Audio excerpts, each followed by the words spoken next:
Глава Чувашии Олег Николаев встретился с делегацией из Индонезии во главе с чрезвычайным и полномочным послом Республики Индонезия в России и Беларуси Хосе Антонио Марата Таваресом. Стороны обсудили направление сотрудничества.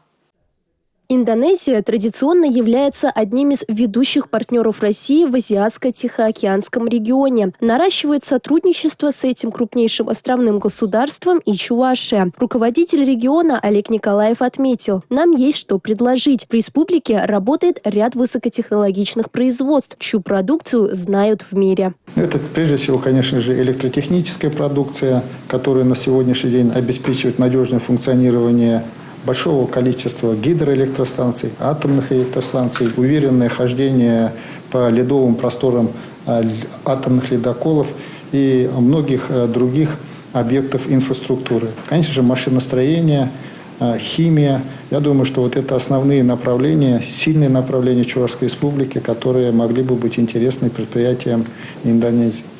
Кроме того, успешно конкурирует на мировом рынке наша продукция машиностроительной и химической отраслей. Чувашия намерена и дальше совершенствовать направления, которые могут быть интересны иностранным партнерам. Я собственными глазами убедился в огромном потенциале здесь, в республике, и теперь нашим домашним заданием является донести эту информацию до заинтересованных сторон в Индонезии и поработать над тем, чтобы улучшить торговый оборот и наши отношения.